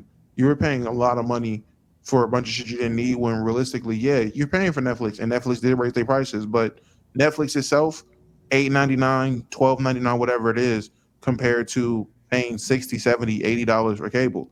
I understand now when you have Netflix, Hulu, Amazon, Peacock, everything like that, it might build up, but still, realistically, how many streaming services do you have? 2, 3? And on top of that, you had to watch it live, and then they charged you for on demand. Ultimately, if all the I get what B-Souls is saying. Apparently, Amazon can do better packaging than all these other places, you know, Prime TV, et cetera, et cetera. But if this just gives more opportunity for different content that is NBA centric, I'm all for it. If this gives what's not 30 for 30 E60s again. E60 because I know ESPN is E60. But if this talks about Ja Morant's upbringing, if this is highlighting the battles that Zion went through last year or the transition from the foreign players and stuff like that, if this is highlighting some of those things that we can get back to the storytelling and, you know, stuff like that, or just different creators having different opportunities, I'm all for it. Yeah, I think this new generation needs, and I understand we're gonna watch regardless, but I think this next generation needs like its own visual aesthetic, the same way the 2000s had its own, the 90s had its own. I think recently, the most visually aesthetic thing that I've seen change in the NBA was going from Adidas to Nike. I think that was a pretty big change when that shit happened. But in terms of presentation, I'm welcoming in, you know, Amazon getting into the business, NBC getting back. Like I'm for it. Are you saying that we of all generations don't have any aura? We're just trying to rekindle the old aura. That's all. We need new aura. That's it. That's it. Everybody needs new aura. Oh, yeah. Are y'all watching Deadpool versus Wolverine this weekend? I will. Yeah, bought my tickets earlier. I gotta tell you, I'm superhero shit. I'm the only one that's not. Shocking, right? They said it was rated as a 52% on Rotten Tomato. Oh no. 1 point higher than The Flash. So they didn't like the outcome, or was it just bad? Davis said it's movie of the year though. Oh my god, you watched the You caught me. I'm like, what the fuck? You just shout out Davis, man. I seen this tweet earlier. He said, "Oh my god, Movie of the year. He's I'm probably gonna seen tell. it 3 more Caught times me. already. I'm gonna tell y'all something right now. Tomorrow, really through this weekend until I get to see it. My girlfriend comes into town, literally right after this pod. I will be off Twitter. I need to consume that. I know the TL is gonna be full of spoilers, and I don't need to be a part of that nonsense. And the opinions, man. Need a yeah, fresh slate, man. If I like it, I like it, and I'm sticking to it. Yeah, that's on me. All right, so we got some Olympic footage that we want to talk about because we need to get to the bottom of the best pairing in NBA history, because it might be a 40-year-old LeBron James and a 37-year-old Stephen Curry with this genius move by Steve Kerr.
Now, go ahead.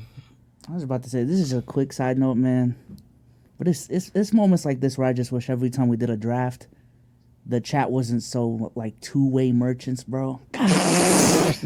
Yes, bro. My God. Holy But Curry's shit, a hole bro. on defense. Holy shit, bro. Miss Yes, Nat City. bro. Oh my God. Shut up, bro. I got Curry and Brown on the same team. Yes, bro. All right, so we're gonna do a little draft. I think we all players in their primes. None of this matters. 2-on-2 basketball. We're gonna make the ultimate pairing. Naturally, we won't be able to do a situation where a Sage gets two versions of Steph. Once you get somebody off the board, you get somebody off the board, and we are not gonna snake it. So first, second, third, fourth, back at the top of the list. If you're at the bottom, you're at the bottom. So we're just picking two players? Just two players, and we're gonna talk about why you think your pairing is better than everybody else's pairing. Because he got the Supermax, then I think that he should go first. Sage will go first. Bezos, pick a number 1 through 10. 5. Damo, pick a number 1 through 10. 2. Oh, the number was 7. All right, so I'll go second. Bezos, you go third. Damo, go fourth. Okay. You're not gonna ask how I just put myself at second. Yeah, I was like, okay, he's 2. And nobody said nothing, but it's none of my business. He said 3, 7. No, it was 7. All right, I'm second. Like he fucking knew the number. For me, y'all knew what this was, man. We're starting off any form of basketball. Give me my glorious king, Luka Doncic. Okay. If I can't go Luka, I might as well go LeBron James at 2. We talking 1, 2, 2s, bro? Kobe or KD? Okay. Let me go Kobe. Okay. And I'm gonna go KD. Okay. What is that okay about? What? It's 2s. I just said okay. You know what, man? There's probably other things that we could do with the push-up glasses and well, actually, I'm getting Luka's best friend. Give me Jokic, man. I knew Sage was gonna do that. And he's gonna force a lot of people to pick a lot of different bigs. So I'm really narrowing it down between two players. I think I'm gonna go. Oh, you know what though? Nah. Oh, actually, I'm going Tim Duncan. Okay.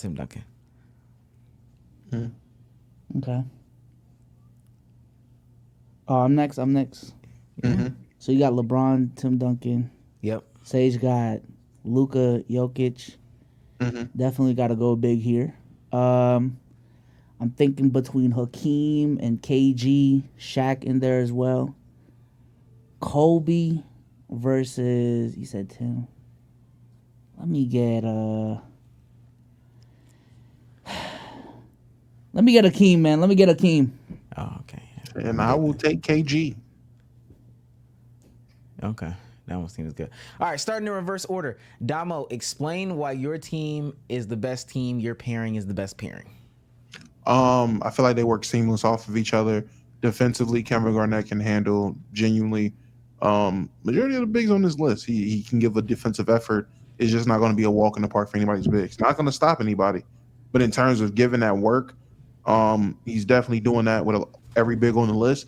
And there are some bigs who aren't going to make his night a very hard night offensively. And then with Kevin Durant, I mean, he's a mismatch for everybody that we named. Automatic bucket, no matter who we're talking about. If we're talking about primes, literally the best scorer of our generation. I don't see how that's not an impeccable tandem, duo, twos. Okay. Bezos? So I have Kobe and Hakeem. If I'm thinking twos, I want a bucket in the perimeter, and I want an elite big man. Also want defenders from both positions.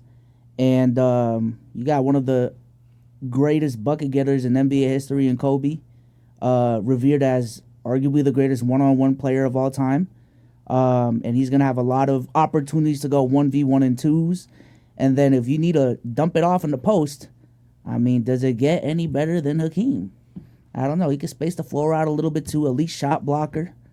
Can pass a little too, you know. Big Hakeem. Kobe and Hakeem, man.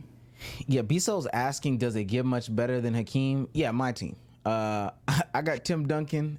I got LeBron James. I think as far as defensive stuff goes, Sage to me has, of course, the best offensive team out of anybody, mainly because of the size of Jokic, his girth, his tonnage. And I think the only big on this list that can handle what they're about to deliver is Tim Duncan. I think KG can get out there, guard the perimeter, or whatever the case may be. He's too light in the pants. He's way too light in the pants for Nikola Jokic. Not worried about that. Hakeem, I'm not worried about him in the post versus Tim Duncan. I'm not worried about Jokic in the post with Tim Duncan. I'm definitely not worried about KG.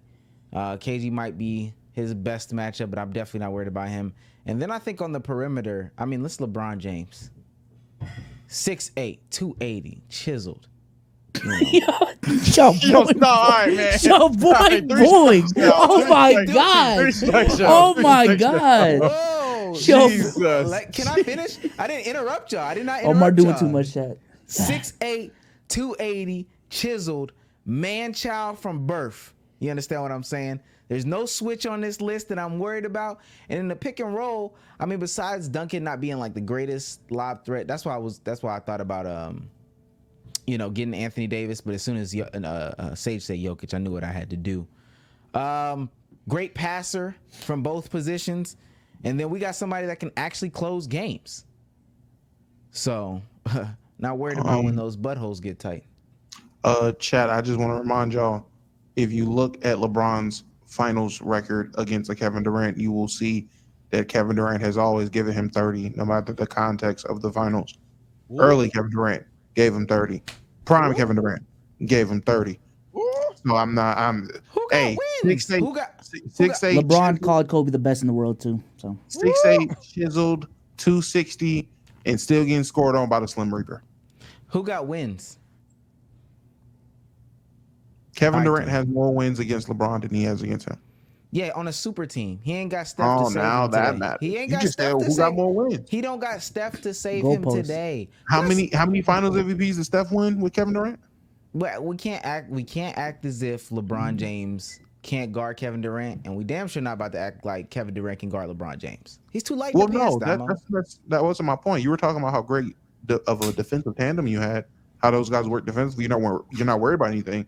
I do have a guy that gave that guy 30 anytime they've seen each other. Not you defending a B right now. Not you defending a B. Hey, this B was giving that boy Braun work. Okay, Sage, go. You can go. Yeah, I'm about to say none of that matters. I have Luka and Jokic. I'm not gonna lie, gang. We have significantly no open opportunity is missed. We have significantly the best playmaking team on the court. Hell, I'm just gonna break the barrier. The best offensive team on the court. We have the greatest player of all time on the court. But most importantly, I know the elephant in the room is the defense. The defense, bro, it is 2-on-2 basketball. You either gonna give the motherfucker a bucket or you're not. In my personal opinion, you want to win a 2-on-2 game, it's about consistent, reliable offense. And I think Nikola Jokic is one of the most consistent, reliable buckets in history, alongside a character like Luka Doncic. I think that these two would gel perfectly together. I think this is honestly a chemistry boost, Steven. They're going to laughably give people buckets out there. When I'm thinking about the competition, sure, we got Rough Riders. That, I guess, if you want to foresee some fucking anime of Kevin Garnett punching Jokic in the face, I guess, go for it. But reality is that's not how the game would be played. Jokic honestly is going to very much surprise you as to how much you will be able to reliably score in the 1-on-1, 2-on-2, 3-on-3-ish setting. And then Luka Doncic, again, my glorious king. I think the only thing that concerns me about your team, Sage, is that in 2-on-2, off-ball play matters. And I'm sorry, Luka's not going to provide off-ball play. He's just watching Jokic work in the post. And we just passing all game long. Ain't none of y'all fast as that That ball. passing shit ain't that important too. I'm about to say, okay. it's only one option somebody can pass to with the ball. Ain't that important. Okay. Well, You understand? You understand if Jokic gives somebody a move off ball, the ability to give that player the ball on time better than everyone on the court is significantly an advantage.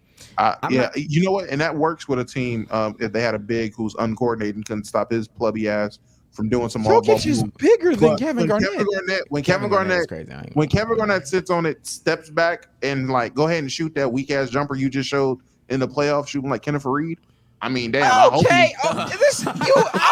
And checkmate. If we're letting Jokic shoot, all right. I'll happily 29%. Keep shooting them threes. I'm saying. You think it's just threes? Are y'all slow? What? Okay. No, but I like the copium. I love the copium. He's gonna take it. And eventually, comment section, shorts, they are literally arguing, hey, we're going to let Jokic put up shots. That's how we'll win the game. Hey, what's the poll looking like, man? Case closed. Hey, playback. He about to be sick when this chat goes up there. Yeah, this TSO guy's casual. That boy Jokic shot 14%. They're gonna bring up the fucking defense, and of course I have Omar TSO says people that don't shotgun, like by the way. TSO. You said what? Oh, there's a three-way tie between everyone else but me. Damn. Of course, people are gonna dunk. Of course, people are gonna dunk in terms of specific. In terms of specific people that are gonna call me a casual shit. Of course, that always exists, right? Like at the end of the day, there's only one person that can win hypothetically. But the idea, I'm sorry, horrid argument. The idea that y'all are like, oh, I know how we're gonna beat Luka and Jokic. We're just gonna let Jokic shoot the ball. You're not even gonna let Luka shoot the ball. You're gonna let Jokic shoot the ball, and it didn't even have to be threes. You are crazy. I'm literally saying that sounds good until you realize that Jokic shot 7% on above the break threes. Like, why is it above the break threes in a 2-on-2 game, Damo? I'm not. Why would Jokic just gonna shoot it in the corner? What the fuck?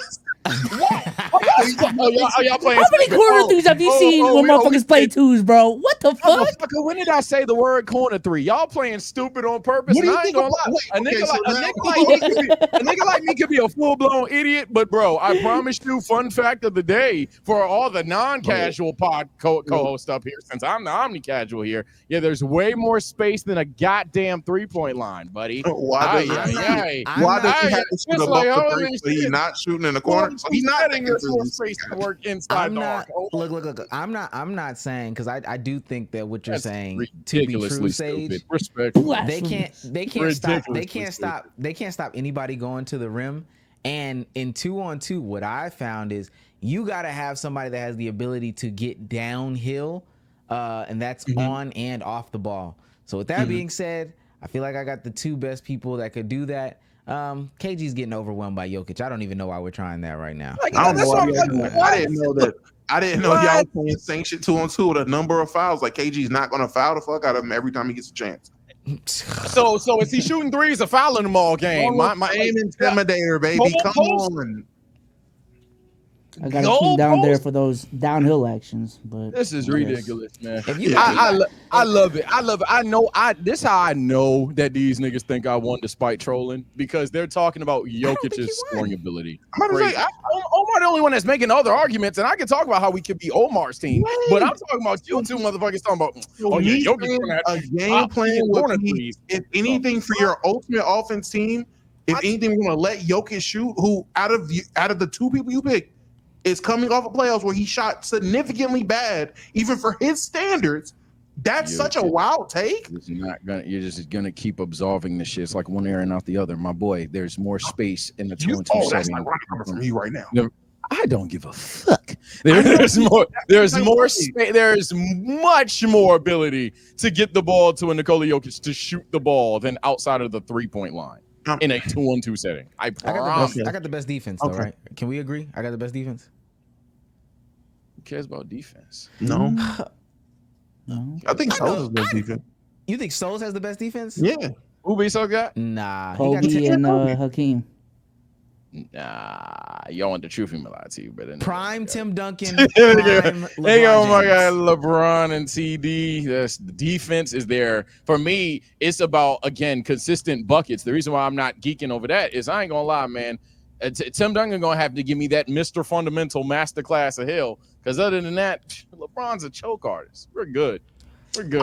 I'm waiting for that day. I'm waiting for the day my glorious skin can expose Braun. I've been waiting for it. So when LeBron start choking, Tim gonna have to do some fundamental shit with some guy that wants to be a super athlete for no reason. If you thought Jaylen Brown was blowing by Luka Doncic, again 6'8", 280, the freight train. I told you it's about bucket. Coming downhill. I ain't argue defense this whole time. Kobe look at him. Hey, Chad, look at him bringing up the blow-bys now, huh? Kobe going but that was the defensive scheme to send him to the rim protector. Come on, bro. You talking about somebody who is a blow-by queen. He's a blow-by king, and then Jokic won't defend and settles for 3. Jokic won't step up to save his damn life. You, so I ain't gonna lie. Hold on, what was that, bro? What was that? Like, cause I'm tired of him, bro. Nobody's talking about BSO's just slandering Luka. Make a free throw, Luka. Like, we don't have to. It's 2-on-2. You didn't draft. Hold on. You didn't draft Tatum for a reason. Let's stop. Let's relax. What the fuck? Shaboing boing. What the hell? Shaboing boing on me. Shaboing boing on me. You didn't pick Tatum. Luka ain't even your pick. Why you? The best floor game out of the modern superstars. The best floor game got to be Tatum. Why didn't you pick him? Everybody talking about weaknesses. Hey, Tatum on a bad game. Because we're talking about peaks. Mind you. If again, the difference between Tatum and Kobe, especially as far as shot selection or all that stuff, Tatum's just taller. You should go ahead and pick that step back mid-range 3-point merchant. You should have picked him. Why didn't you pick him? With rebounds. When the fuck did I ever say Kobe and Tatum were the same? Why did you? Putting words in my mouth. I'm done with this. Fuck. You see how he just got out of it? I like that, BSOLZ. You good, man. Shit. We do have a $25 power chat though. I ain't trying to. Power play. Shout out to Long Rasta, $25, 2022 vibes with these discussions. It's because I'm yelling today, huh? Okay, brother. Appreciate it.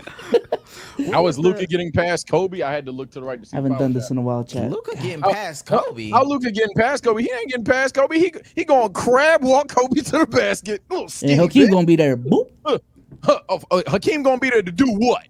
Jump Boop. 50 feet? We floating that bitch from the free throw line. The fuck? Kobe too small. That ball been up. Kobe too small for Luka. Kobe too small for Luka. No funny shit. Hey, I'm tired of y'all playing with Big Luke. That's the glorious goat. Kobe too small for Luka. I respectfully, I love Kobe. Kobe's too small for Luka. No. Kobe's definitely too small for LeBron James. And then Kobe admitted, I ain't never figure out Kevin Durant. Oh shit! Boy, what the? Oh shit! I wouldn't let that slide. I can't argue for it right now. Hezzy pulled right in his eye. What are we talking about? That's what he said. And LeBron said Kobe was the best in the world. So, man, you know you gotta say that. You just gotta say that stuff. Shouts out to Vanessa, man. Sebastian Telfair going crazy. What? Damo, hot take of the week. Jesus Christ! I don't got one. I don't got my phone. Yeah, I'm on my phone to find mine right now. Oh, I got one. Boom. Matter of fact, don't even need my phone. I was about to say Daredevil. Jesus, Deadpool's coming out. I need y'all to temper down with your expectations because this movie's going to be mid. Surprise, surprise. I know a lot of you didn't know that. This movie's going to be mid. I don't know why niggas are getting hype. Omar, I'm not going to lie to you. You might not even want to get off Twitter, gang. It's not going to be worth it. Promise you. You're going to enjoy the movie. It's going to be enjoyable, but you're going to walk out there thinking, I could have made a space. I could have been on Twitter because I was bored earlier. And I didn't go on Twitter. And I played like 8 games to play now instead. I could have just got on Twitter because that wasn't worth not watching the spoiler for. That's why let me when we think about Omar's, you gonna make a space, huh? Let me say this. I'm not. I don't trust me. I'm not one of those Marvel truthers, because I ain't gonna lie. These people to me feel like the kid that like Will Smith on the episode of Fresh Prince of Bel-Air when his dad came back and they hyped to go on the trip, and then he got let down. To hell with him. Why don't Marvel love me no more, man? I'm not gonna lie. Marvel is not coming back through them doors, gang. Don't. Robert Downey Jr. is done. We not about to get that again. If you are banking on this movie, I agree with Dom. If you're banking on this movie with 69-year-old Hugh Jackman to revive the series or to revive the brand, it's done. We done with the 90s. It's over with, gang. I feel like with that mindset though, you going into it a little too pessimistic though. Like, this ain't gonna be the one. I'm going into it with a date night from my cousin, my mom, and my girlfriend, gang. That's all I'm going into it. My mom wants a little popcorn bucket. She seen that on Facebook. That's what I'm going into it with the mindset of. I'm just trying to drink. So I feel like alcohol? What the hell happened to B? Movie theater alcohol? Yeah. At the movies? Yeah. Oh, now, if I said that, oh my Lord, chat, I'm gonna look to the right. Yo, chat, oh my Lord, if I had said that, boy. Okay. And y'all giving me weird looks right now. Okay, so what the fuck? okay, chat. I'm about to say. I mean, going to I'm just trying to have a good night. Okay. Damn. Yo. I mean, what was it? Bro getting drunk at the fucking Regal? Yo. No, we have one of those theaters where they bring food to you. Hey, brother. No, brother. I fuck with those theaters. Again, movie theater alcohol? Hey, brother. Got Smirnoff in Amsterdam. All right. He couldn't wait for y'all to hit the Hennessy goals.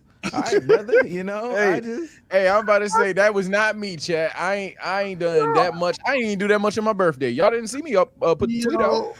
I seen that SOLZ Henny stream, bro. I tuned in. He's watching something on E Network. This nigga, they said something. Oh my god, for real? I'm like, yo, chat. How many chats is he in? Right? Oh my god. Yeah, we was watching MILF Manor season 2, man. Yo, the dads are here. I'm like, yo. That's a crazy show, Dom. Oh no, it was insane. They had the dads on the wrist. I was like, oh my god. That was the twist, Damo. That was the twist. Whoa, my dad's here? No. He's staying. Damo, are you streaming tonight? Possibly. Okay, I got a video you need to watch. It's Pop the Balloon, Kensington, Philadelphia. Oh my god. No, I seen your stream. What them crackhead? No. Oh my. Yeah, don't sweat. I need you to watch it. Give you a full reaction, gang. I think it'll be great. B-SOLZ, hot take of the week. All right, man. I put this up on Twitter. Would you rather upload 5 times a week, average 200K views, or upload 3 times a month, average 1 million views? I'm taking three vids a month at 1 mil, man. I'm taking dinner with Mr. Beast. And I know it's the wrong time to say that. That's what I'm taking, though. Oh, God. Maybe I need somebody else. I'm taking dinner with Ryan's Toys. What? As long as it's his Now you toys. sound like you Free know. gas. I'm saying. It's worse. That sounds with way his fucking worse. toys. Yeah. So you taking Ryan to dinner? I'm saying. I need to pick a for a let me- second. All right, I'm taking dinner with Kenny Beecham. I need somebody else, gang. I need somebody that doesn't have a weird case. Allegations. Yeah. What the fuck did I miss in 5 seconds? Can you imagine? Omar, who you going to dinner with? Lil RT. What? I watched that too on stream. I watched the RT 20v1. I can't bear myself to do that. We going to the movies. I'm just trying to get drunk.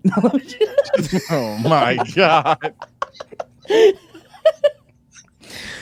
Don't be called back, chat. Don't be called back. Sage, what is your hot take of the week? Look, bro, Drake fans, I get it. You know, Kendrick niggas, they're annoying as hell. I really do. I get that shit, bro. Hold on. Someone power chatted dinner with Avery B. Avery B. Stop. Yo, I remember when we saw him at the micros. Bro. This ain't a diss. Shout out to him. This just is so funny, bro. Niggas is like, yo, my God, is that T-Pain? Wait. Is that Avery B? Oh my God. Yeah. Oh my God, bro. There is somebody watching this right now that has no clue who Avery B is and why that is so Avery funny. Bradley? What? Yeah, there's some niggas talking about Celtics legend Avery Bradley. Yo, bro. You think we'd be this excited over Avery Bradley? Oh, God. I just seen the video with Avery B in it too. That's crazy. Hey, Killing the game. shouts out to Avery bro, B. that was so funny. Go ahead, Was say my was bad. it me? Oh, What was Sage, I doing? Oh yeah. I remember. Okay, yeah, I had to do a scroll TL. Had to choose between something here. I had a debate one, but nah, honestly, it's cause my algorithm's fucked, so I'm venting here. Drake fans, I get it, bruh. These niggas spamming not like us. These niggas told you your artist is a fraud, and they going a little far. But dog, Drake ain't better than every artist at everything. My lord. Sorry, like I'm seeing better producer than Mr. West. I know you think I'm making that up. I'm not. The Gambino shit was very popular just now. Michael Jackson shit was popular like a year ago. Dog, Drake does not solo music in every single aspect. I understand he's downplayed now, but god damn. That's my hot take. Can I throw an honorable mention? Producer than Kanye. Bro, it was like one stupid Don't ass even produce. tweet. It was one dumbass tweet. It was one dumbass tweet that was like, it was on some shit like, yo, honestly, Drake is such like a master musician. I think he could even, I think if he really wanted to dedicate his time, he could even outproduce. Like, all right, bro, I chill, man. Oh, that didn't give Now, you he got ratio to fuck. Let me be very clear. That's not the popular one. The popular one is definitely Gambino, Michael Jackson, versatility with somebody else. Fuck, I cannot think. It was like 4 trends that happened. Obviously Kendrick, Michael Jackson, Gambino, and I cannot think of who that 4th guy was. Logic? But yeah, I just Oh, shut the fuck up. but I'm seeing a bunch of long story short, and you would think that like it's hyperbolic, but people are saying Drake X artist solos, and it's like, all right, bro, chill.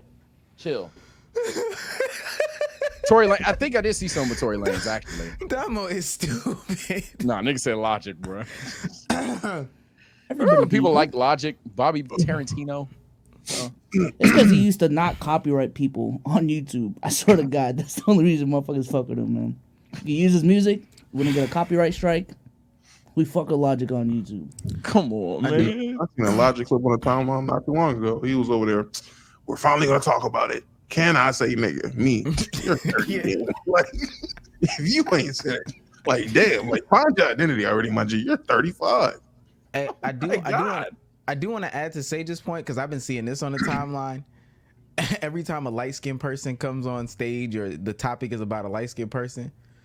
Okay, so Drake is not like us, but Kamala Harris is okay. Yeah, okay. like, bro, okay. stop. Oh my God, no, bro. I just seen on the timeline. Bro, I seen on the timeline they was talking about how Zendaya requested a black cast for the Disney show that she did, but she wouldn't do it. The first comment, Drake not like us, but she is. I'm like, all right. Hey, oh God, y'all seen the video of Lonzo working out right today with the knee shit? Them. Okay, so Drake is not like us, but because Lonzo Ball can dribble, he's okay. Like, oh man. Oh my God, bro. Just please, Aubrey Angels, let that shit go, bro. Please. I can't even go on Isaiah Harden. Kamala Harris shit was funny. You see that shit? That shit was so I ain't seen the Kamala Because politics would have been going crazy these last 2 weeks. They trying to tie everything together. Everything. God. It was a video of all right, so Kamala Harris, like Joe Biden stepped down and Kamala Harris, got the nod or whatever.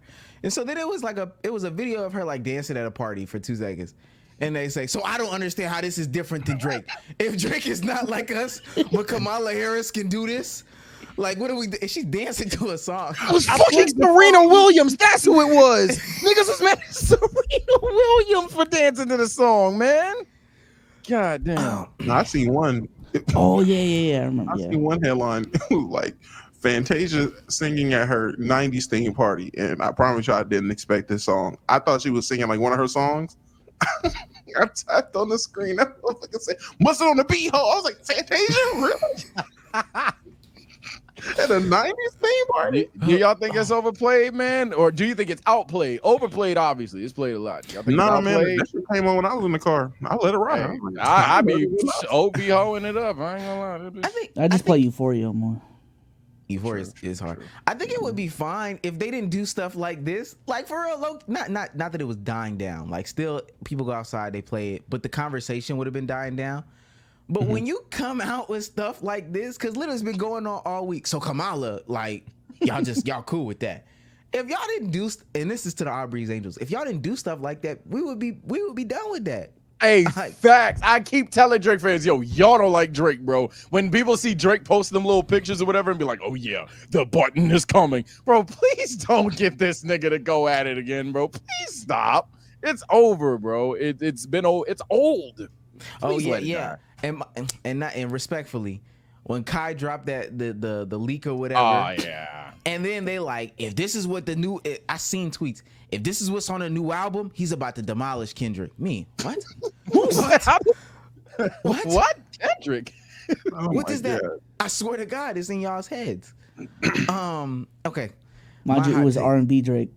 That's what I'm saying, bro. Drake singing with Yachty, bro. It's literally the I'm moving the like Kendrick you that he talked about, like that flow, bro. Like, all right, bro. It's the dancing, singing. So how? I don't know. Okay, my hot take of the week. Every time this week has been crazy. People have been dishing out on who's doing weird behaviors with kids and all this other stuff like that. I see a lot of people giving the excuse, and I'm stealing this from Cardiac. A lot of people giving the excuse, it's a different era back then. It was a different era back then. I'm not gonna lie. People be talking about 5 different eras. People be talking about 5 different eras. So I'm here to say it was never an era thing. It was always at that age you were immature and you thought that this was okay to get off thing. Because when I'm talking about that era of, oh, these words used to fly, I'm talking about like 2003 and before. Damn. I'm being dead ass. I'm talking about when South Park was threatening to put the Prophet Muhammad on screen, when they came out with the South Park movie, when shit was on the screen. What's that old Joe Rogan show? When stuff like that was on television, Tip Drill was on that's when it was okay, and even they were fighting it then for people to just say crazy stuff. I'm not gonna lie, by like 2007, we was done with that. These people want to talk about back in the day, and they talking about 2020. No cap. And I know y'all don't think that that's right. It's like, yo, back in the day, bro, that stuff was okay. Okay, well, what age group? What age was he? Oh, this was like 3 years ago, back in 2020. No, no. And No, I agree. Banks, you talking about back in the day in your COD lobbies? You talking about Modern Warfare? Modern Warfare. You talking about Call of Duty Modern Warfare? You talking about COD 4, gang? Mr. Beast was in 2019 saying these slurs. No, it's not the same thing. Yeah, no, I agree. I think it's more of an age thing because I feel like young people even now, I feel like they might look back in 7 to 8 years and say, right now is their edgy era because you can't get a lot of shit now. I ain't gonna lie. The rise of Rumble and like the kick streams and shit, like there is a lot of edgy content on the internet. So yeah. Yeah, but you gotta know. I agree to a certain extent. I don't agree that by 07 it was done. I will say 2014 when LeBron left Miami. Oh my goodness. 2014 gang. You After don't that, being villains. once 2K came out on Xbox One and PS4, all right, bro. Let's cut it out. No more slurs. Let's cut the slurs out. All right, guys. Let's not. And mind you, again, it's Google about that right now. When Black Ops 2 drop? To me, it's about the different. It's about the different areas that you inhabit and the different age that you were. So, like, of course, back when I was talking about, like, you know, me and you were like, 12. We might have been young. Shouldn't have been watching South Park. Truly, like, younger than 9, right? Definitely shouldn't have been watching South Park at that age. But I was watching it and I was saying it, and it was cool. Maybe even that COD lobby area. But again, the time that FaZe Banks is talking about and the time that we're trying to give Mr. Beast a pass for, two different times. That's like a 5 literally 10 to years. 6 It's literally not even 5 to 6. It's 10 years apart. FaZe Banks is talking about 09, 2010, 2011 when they were doing that shit. Mr. Beast was a firm 10, 9, 8 years removed from that. He was Mr. Beast just got out of letting at Tilted Towers and then booted up a stream, counted to 100 or counted to 100 million, and then dropped F slurs in the middle at like 775,000. Like, I don't know. It's weird. Gang. That's another thing to talk about. I ain't gonna lie. The 40-year-old saying this, you was 30. Like you shouldn't. Oh yeah, like when Cody was saying this shit. Like no, he was still 20. Dr. Disrespect was 35 when he was doing that shit. I'm about the to say, fuck?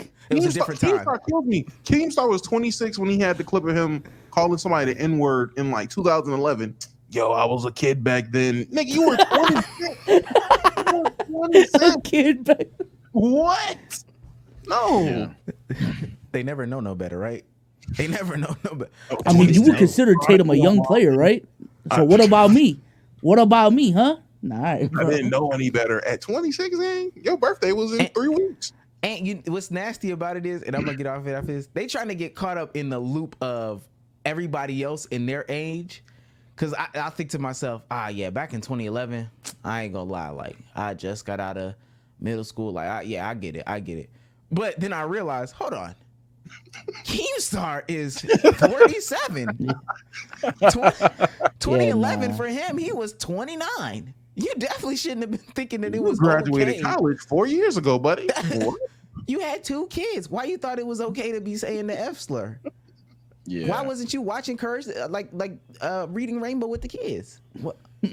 Yeah, y'all know I'm not even a fan of digging up dirt on like when people were young, dumb, and stupid. But like when you were just older, when it's just back then footage, and you were like a grown ass man, yeah, you're cooked, buddy. You're cooked. You got a whole beard and everything. I'm saying, like, bro, you were married, all that extra shit. That stream, you talk about your mortgage, buddy. Like, I don't know what we're talking about. Yeah, nah, I can't give you a pass for that one. Nigga defined a 401k in a deep voice. You was complaining about the HOA in that video, actually, sir. Like, what did we fucking HOA is crazy. Pension talks. God, this economy. The housing market just crashed, buddy. The housing market crashing affected you literally. Like you it was you. Bro was talking to his buddies about the recession. All right. All right, bro. That's why you were on the internet. Bubble just bursted. And you knew about it. Like, so there was no back in the day trying to get that off. They love getting that off. Back in the day, it was exciting. No, man. You had kids. You had 14-year-olds in the house. Yeah, teenagers, but Fuck is wrong? Your kid went to prom, didn't it? That same year. These other kids. Yeah, he's right. He's right. Wait, how old are you? Oh, I'm 16 now. You weren't even born. The time he's talking about. Come on, what are we doing? Okay, ladies and gentlemen, that has been another episode of the Let's Keep It a Buck podcast. Sir, yes, sir. Possibly the last episode for what we're doing right now. You got to make the announcement. It is announcement day. yep. I thought. Yeah, the what the announcement fuck are was- y'all talking about? I thought the announcement came out Monday. I ain't gonna lie. Does it come out one day? I like when we're not on the same page. I thought I was I fucking hate it when fired. we're not on the same page.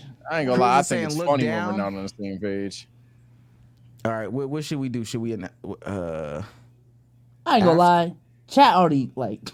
What is the announcement, Brad? We got. Damn, he just said Ting's left, so it's up to us. Oh, he's saying don't announce it. Announce it.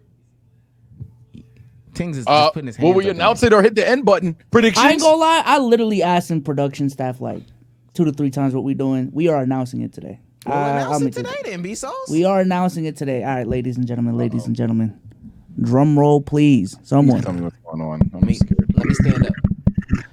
I thought it Ladies was and fire. gentlemen, we're coming Phase home, up. man. Phase up, right?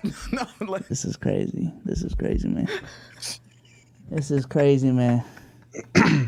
Hey, chat, we coming home, man. The main podcast will be live streaming on Patreon. YouTube moving forward, man. Yes, sir. Oh, you niggas just moving Starting again? Monday. Starting Monday, man. We're bringing back the vibes. I ain't gonna lie. All the other podcasts out there, we gave y'all a year ahead. You know what I'm saying? We gave y'all a gap year. Whoa, wait a minute. Head time. I was gonna say head time. My bad. I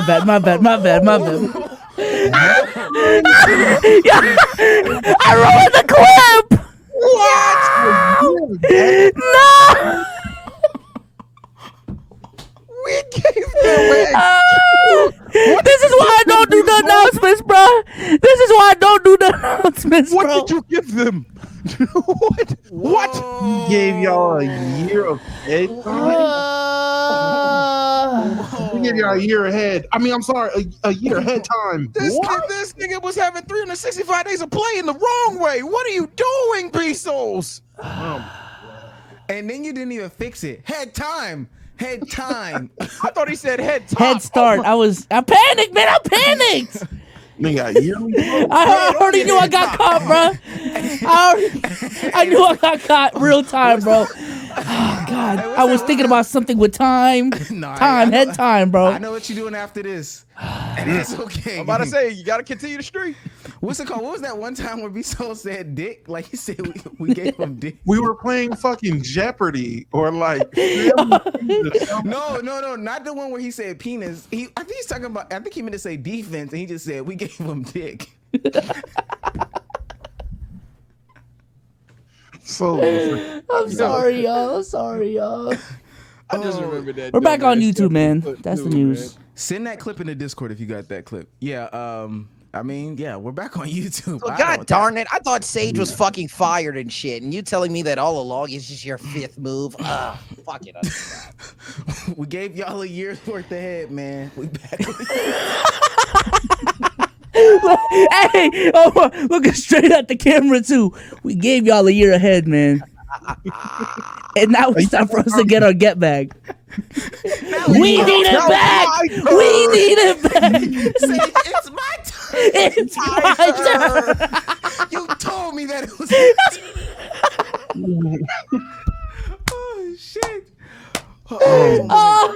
It's my turn. Nah, clip of the year. Lock. Clip of the year. Oh my God, bro. All right. What I was trying to get off was we've been trolling for the last year. It's time for us to lock it for real, man. Hey. Well, until Monday, where we see you on YouTube, Sage, say goodbye to the people. All right, people. Coin flip if I stream tonight or not. Your head. So they're gonna be live from now on. What? Like They can't edit it from now on, man. Nah. Nah. Damn it. Nah, you got down with that one. But if I do stream tonight, man, I mean, y'all already know we ending the stream with CFB. We're going to start the stream with maybe some weeb shit. Then after that, either the boys or we back on the Demons of Slayers, man, because y'all been, well, no, the editing team's been asking for that, but y'all started fake hating. I ain't going to lie. You was fucking with it. And that's crazy because you was hating it at first. And you started fucking with it. But I definitely thought it was pretty cool. So I want to see what's up with it in the future because apparently the latest season is good. Take care, stay blessed. I'll see you all next time. Detroit with a $25 power chat. Super back. Appreciate you, man. Sleep, please. I look to the right. Someone says sleep. Yo, chat. That's enough. I need to get this on. Keep it a buckers. TSOS. Yo, bro, stop, bro. I thought y'all like hard workers, bro. I thought y'all liked hard work, man. Like, chill, bro. Like, grind don't stop. I'm about to say I'm grinding, bro. But pause if needed because goddamn, your head. But like, you know what I'm saying? I'm working. You feel me? Like, I'll sleep. Damo, say goodbye to the people. All right, chat. It's been my favorite midnight snack, and we will be back if Sage don't stream tonight.